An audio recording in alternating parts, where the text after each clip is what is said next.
Hello and welcome to this NASCalf matrix tips and tricks demonstration. In this video, we'll walk through the three matrices where you enter feeding program data: liquids, grains, and forages. Each matrix works a little differently, but understanding all three is key to getting the most out of NASCalf. Let's get started. We'll begin with the liquid feeding program. From the menu, select Liquid Program and then open the Composition view. Here, you'll see a matrix with three liquid feeds: colostrum, transition milk, and milk replacer, and a set of nutrients ranging from dry matter through phosphorus. You'll also notice a checkbox labeled Feeding Program. We'll come back to that in a moment.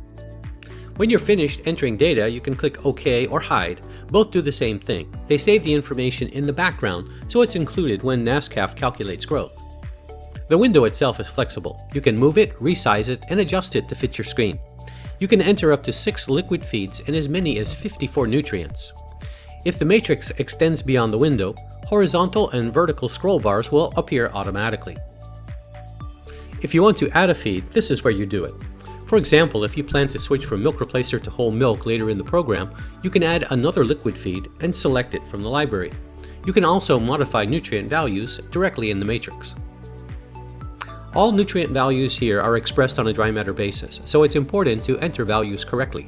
For example, if your milk replacer tag lists 26% protein, you'll need to convert that to a dry matter basis.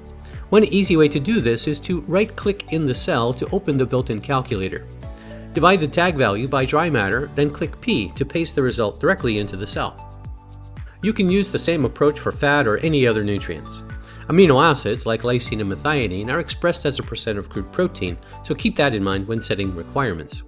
Vitamins such as vitamin A are shown in their own units like IU per kilogram of dry matter, which are clearly labeled in the column headers. You can resize columns by dragging the column edges, resize rows if needed, and adjust the window itself. If there are nutrients you don't care about, like NDF, starch, or lignin in a milk replacer, you can simply left-click the column header to hide them and keep the matrix focused on what matters. Once you've finished entering nutrient composition, you can move on to the feeding program by checking the Feed Program box. Here, each feed includes a cost row, followed by a series of feeding periods. Each period has a begin day, an end day, and a feeding rate expressed on an as-fed basis.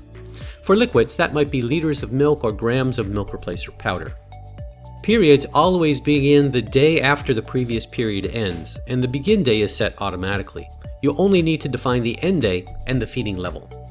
In this example, we feed colostrum on day 1, followed by a short transition period, then move into milk replacer feeding. As calves approach weaning, feeding levels are gradually reduced until the final day of feeding, with weaning occurring the next day.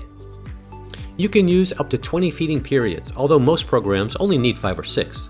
If you want a simpler program, you can reduce the number of periods, and NASCalf will automatically reset unused values to 0, maximums to 0.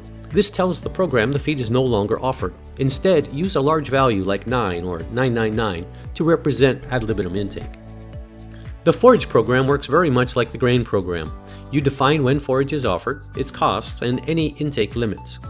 If you would like to remove a feed row, you have two options. First, you can manually copy each row from below the row you'd like to remove, and then change the total number of rows to 1 minus the current number of rows.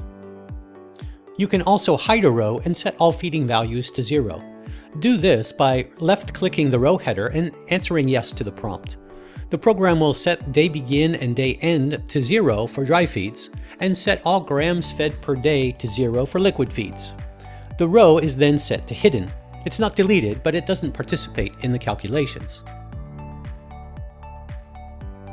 Maximums to 0. This tells the program the feed is no longer offered. Instead, use a large value like 9 or 999 to represent ad libitum intake.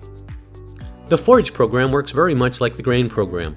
You define when forage is offered, its costs, and any intake limits. You can also specify forage as a percent of dry matter intake, which is useful if forage is included as part of a dry TMR.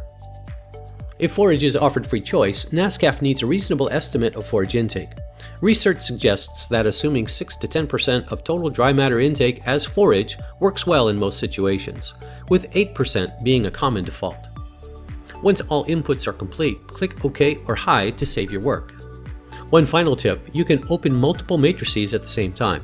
For example, you might want to view grain and forage composition side by side. Each matrix opens in its own window, making comparisons easy. Well, that wraps up this overview of NASCalf matrices and some helpful tips and tricks. I hope you found this useful, and we'll see you next time.